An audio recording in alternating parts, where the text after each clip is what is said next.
All right, let's dive into this, huh? Physicalism. Yeah. It sounds pretty straightforward, right? hmm At first glance, at least. Everything that exists is ultimately, like, physical. Hmm.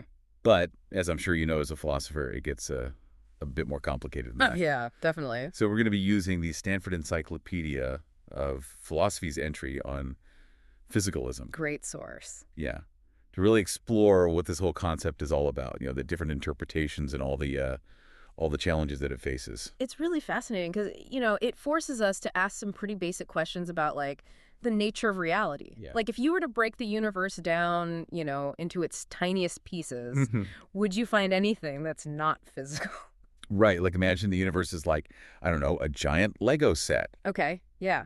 Is everything in it from like, distant galaxies to feelings to the very concept of justice, is it all just ultimately built from those Lego bricks?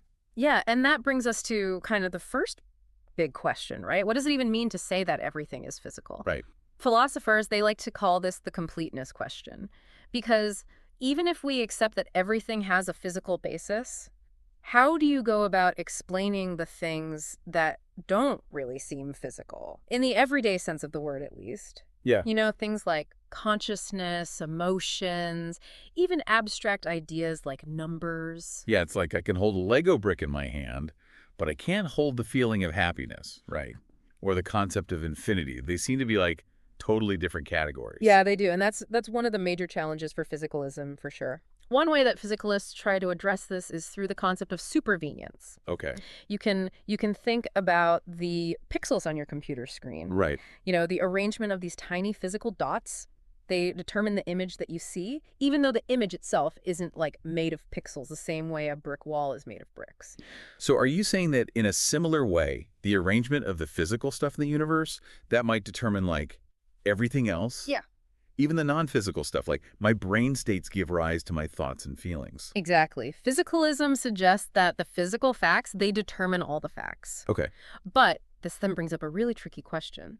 Could there be two universes that are physically identical, right? Mm. Down to the last atom, but they're somehow different in some non-physical way?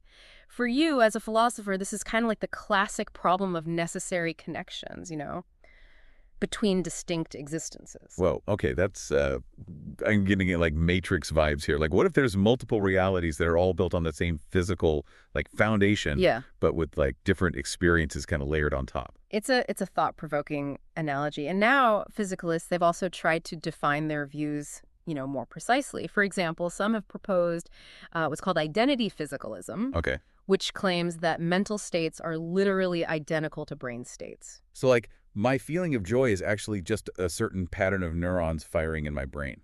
Exactly. And then there's this other view called realization physicalism, Okay. which suggests that mental states are realized by physical states. Okay. It's a bit more flexible. It allows for the possibility that, the same mental state could be realized by, different physical systems. Okay, so doesn't that run into a bit of a problem with like, the idea of different brains having similar mental states? Yeah. Like if two brains have different structures but experience the same feeling of joy, Hmm. how can that feeling be identical to two different physical things? Yeah, you've hit on a really key point there. This idea of multiple realizability is a big challenge to identity physicalism, for sure. And it's led many to embrace more kind of nuanced versions of physicalism. But even if we can kind of, get around that, we run into another really a fundamental question. What even counts as physical in the first place? Yeah.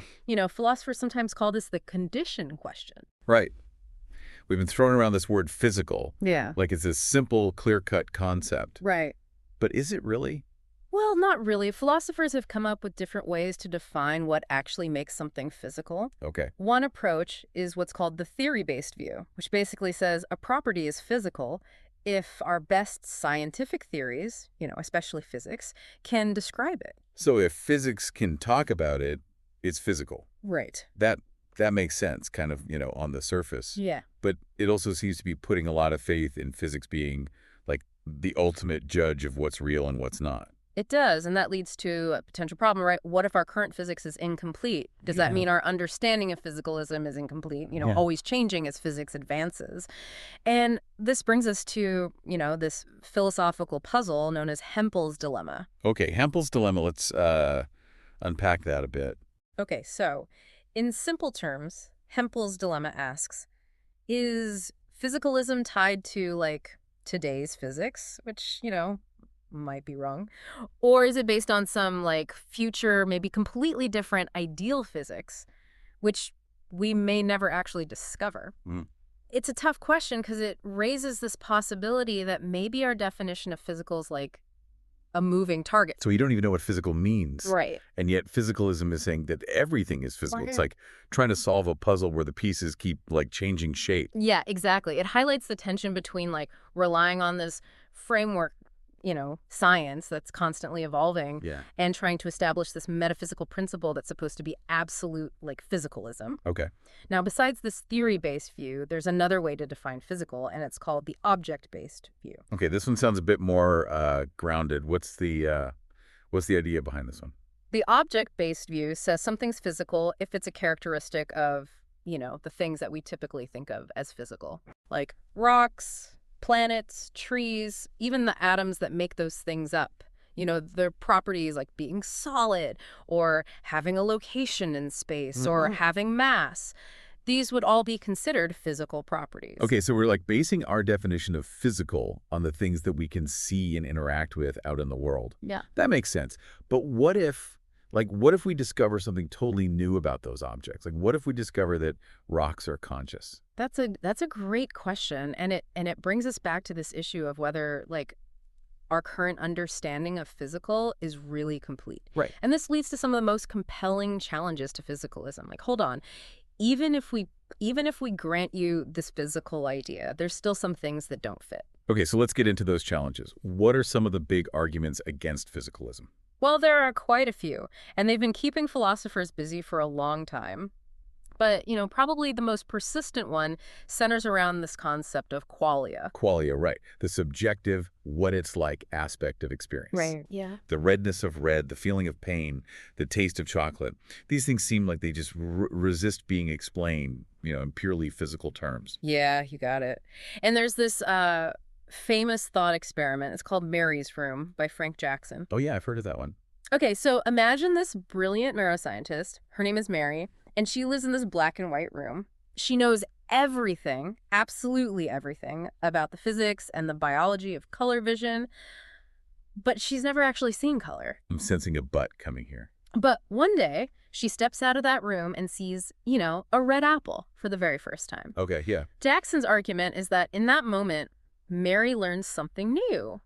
Something that she couldn't have possibly learned from all of her physical knowledge. Yeah. She learns what it's like to see red. So this gets right to the heart of the qualia problem, right? Exactly. Like, even if you understand the physical mechanisms behind something, there's still this subjective element to the experience that a purely physical description can't capture. Knowing about red isn't the same as actually experiencing red. Exactly. And that subjective, that what it's likeness, that's what qualia is. It's this powerful challenge to physicalism because it suggests there's something about conscious experience that goes beyond just the physical facts. Yeah, this Mary's Room thing really, it really makes you think, like, is there some fundamental limit to what a purely physical explanation can even achieve when we're talking about consciousness? It certainly makes you wonder. Now, in addition to qualia, there's another major challenge to physicalism, kind of lurking in the shadows, ready to pounce. Okay, hit me with it.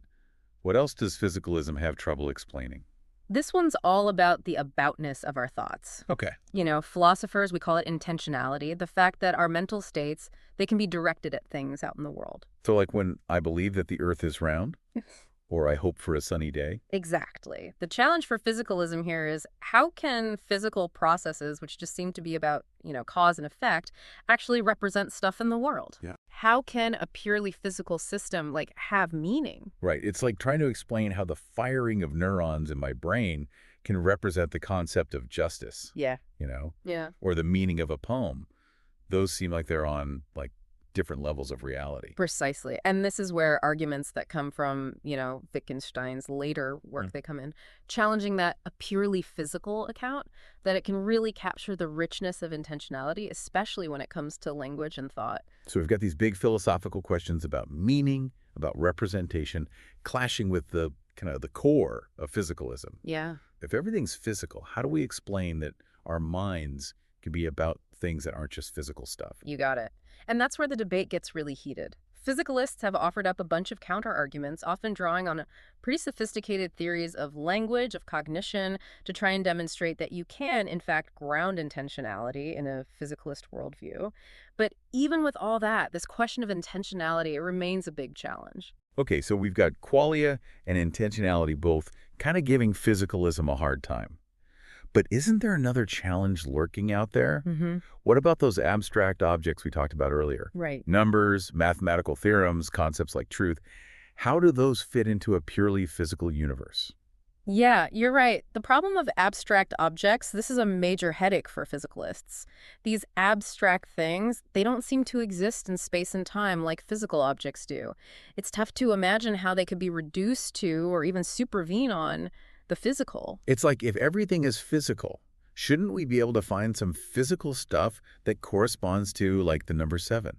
Or the Pythagorean theorem, but that sounds crazy. Right, and this presents a real dilemma. If they can't account for these abstract objects, then their claim that everything is physical, it seems to fall short. So what are their options here? Do they just give up and say, well, maybe not everything is physical? Well, some might be tempted to go that route, admit that, yeah, abstract objects are a real limit to physicalism. But others have offered more nuanced responses. One approach is to just embrace nominalism, Okay. which just denies the existence of abstract objects altogether. Nominalism. Isn't that kind of like sweeping the problem under the rug? Mm, Just saying they don't exist and hoping nobody notices? it can feel that way. Another option, maybe a bit more palatable, is to try to broaden the definition of physical to make room for these abstract entities. Okay. Arguing that while they're not physical in the traditional sense, maybe they're still part of this, like, topic neutral realm that intersects with the physical world. So instead of trying to, like, cram these abstract objects into the physical box, they're creating a middle ground where they can exist without contradicting the basic idea of physicalism. Exactly. It's a way of saying, like, we don't have to force everything into the same category. Maybe there's this bigger category that encompasses both the physical and the abstract without violating those core physicalist principles. Of course, not everybody buys that. And the debate about abstract objects, it still rages on in philosophy. Right. So we've got these, like, clever workarounds. But even with them, there's this nagging question. Are we even focusing on the right thing here? Is this whole debate about physicalism, is it maybe taking us down a philosophical rabbit hole? That's a good thought. And some critics would say, this philosophical quest to defend physicalism, it might be distracting us from a more scientifically grounded approach to the mind and consciousness. Okay. Thinkers like Noam Chomsky, they voice this kind of criticism. So he's saying, hey, we've got these amazing scientific tools to explore the world, including the brain. Yeah. So why get stuck in abstract debates when we could be out there making real discoveries? Kind of a less talk, more lab work approach. You got it. He's pointing to the success of fields like neuroscience, cognitive science, making huge strides in understanding how the mind works without relying on, grand pronouncements about the nature of the physical. So it's less about saying everything is physical and more about saying, let's use the tools we have to understand how things actually work and see where that takes us. Right. This approach, it's often called methodological naturalism. Okay. It says we should be guided by the methods, the principles of natural science in our search for knowledge. Focus on what we can observe, what we can test, rather than getting tangled up in, abstract metaphysical debates. But doesn't that raise the question of whether science can really give us a complete picture of reality? Especially when it comes to things like subjective experience.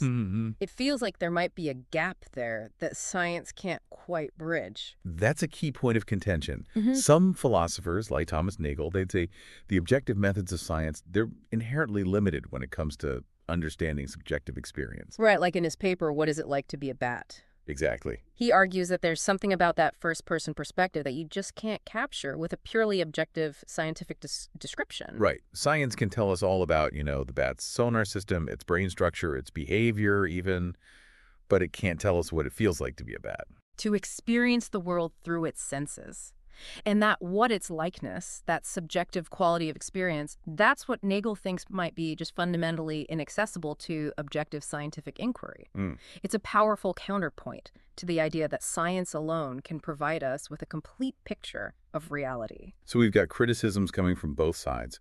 Those who say physicalism can't handle qualia, intentionality, abstract objects, and then those who question this whole project of physicalism, Yeah. saying a more scientifically driven approach would be better. It's a multifaceted landscape, for sure. Compelling arguments on both sides. But before we wrap up, I think we should also consider the case for physicalism. Okay. Why is it so appealing to so many philosophers? Why has it become such a dominant view in contemporary thought?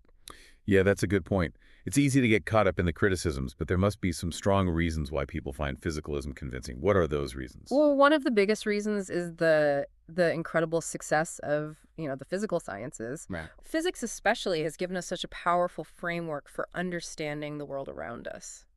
Yeah, from like tiny subatomic particles to Yeah. the vast expanse of the cosmos. Exactly. It's really hard to argue with the results, right? I mean, physics has an incredible track record when it comes to like making predictions and, leading to all these technological breakthroughs. Like it's given us this deep understanding of like, the fundamental building blocks of the universe and the laws that govern them. Absolutely. And that's led a lot of philosophers to believe that, a physicalist view of the world, it's just the most elegant, it's the most explanatorily powerful way to really make sense of reality. Yeah, it's like why add in all this extra non-physical stuff when the physical stuff seems to be doing like such a good job on its own? Right. It's like that Occam's razor thing, right? That's right. The simplest explanation is usually the best one. Right. If we can explain everything we see in terms of physical processes, then why complicate things? Right, exactly. And this whole line of thinking, it often gets support from what's called the argument from causal closure. Okay. It starts with this idea that every event that has a cause has a physical cause. So we're assuming that the physical world is like a closed system, no outside influences, no non-physical realm messing things up. Right. And from there, the argument says, look, mental events, they clearly have physical effects. Okay. Yeah. So if I decide to raise my hand, that's a mental event. Right. But then my hand goes up, that's a physical event. Right. So if mental events can cause physical events and the physical world is this closed system, Yeah. then those mental events have to be rooted in the physical world themselves. Exactly. It suggests that mental events can't be this separate, non-physical stuff just floating around. They have to be part of that physical causal order somehow. It's a really compelling argument, but it does seem to rely on that causal closure assumption, It does. which, as we've said, not everyone agrees with. Right. That assumption is not universal. But even if we grant it, there's still the question of how mental events are a part of the physical world. Right. Does it mean that our thoughts, our feelings are literally just physical processes in the brain? Or is there some other, more subtle relationship? Yeah, that's the question. And, as we touched on earlier, some physicalists, like those who are into identity theory, they would say, yep, mental states are literally identical to brain states. Your feeling of joy, that is just a pattern of neural activity, nothing more, nothing less. No mysterious non-physical stuff, just neurons doing their thing. Exactly. But other physicalists, those who lean towards functionalism, they take a different approach. They say that mental states, they're defined by what they do, their functional roles, Okay. rather than what they're made of. So it's less about the physical stuff and more about the information processing that's happening. Right. Functionalism allows for the possibility that, the same mental state could be realized in different physical systems. Right. Just like different computer hardware, they can run the same software. Makes sense. It seems like there's like a whole spectrum of views within physicalism, each with its own strengths and weaknesses. Absolutely. And navigating that spectrum, that's a big part of what makes philosophy of mind so interesting, Yeah. grappling with these questions about the relationship between mental and subjective and objective. So where does all of this leave us? We've heard these compelling arguments against physicalism, the challenges with qualia, with intentionality, with abstract objects. Right. And we talked about the idea that maybe this whole project of physicalism is kind of on the wrong track. Yeah. Maybe a more scientifically driven approach is the way to go. Mm-hmm. But then we've also seen these really powerful arguments in favor of physicalism. Mm-hmm. based on the success of the physical sciences. Mm. And that idea that physicalism is like the simplest, most elegant explanation. Yeah, it's a complex landscape for sure. And the truth of physicalism, it's still a very hotly debated topic in philosophy. Yeah. But I think even without having a definitive answer, engaging with these questions, it's been incredibly valuable. I agree. It's really made me think about this stuff in a whole new way. Yeah. What stands out to you as the most important takeaway from our deep dive? I think for me, it's realizing that even if physicalism is true, it doesn't diminish the richness and complexity of our inner lives. Even if our thoughts and feelings are ultimately rooted in physical processes, that doesn't mean they're any less real or meaningful. That's a great point. And whether or not physicalism is the ultimate answer, it's clear that understanding the physical world is a crucial part of understanding ourselves and the universe. Absolutely. And as we wrap up this deep dive into physicalism, I wanted to leave you with a final thought. Imagine that in the future, physics makes this radical discovery. It reveals that some of the most fundamental entities in the universe, they're in a way mental. Would that make those entities physical? Or would we have to completely rethink what physical even means? Whoa, that's a real head scratcher. It kind of takes us back to that idea that defining physical might be this constantly evolving process, Yeah. always changing as we learn more about the universe. Exactly. It shows how hard it is to define something so fundamental, especially when our scientific understanding is always changing. And it raises the possibility that maybe there are aspects of reality that go beyond our traditional ideas of mental and physical. So we end up with more questions than answers. But hopefully, with the deeper understanding of the complexities, the mysteries at the heart of this debate. And as we continue to explore the universe and ourselves, we might discover that the boundaries between physical and non-physical aren't as clear-cut as we thought. Yeah, the journey of discovery goes on. Thanks for joining us for this deep dive into physicalism. We'll see you next time.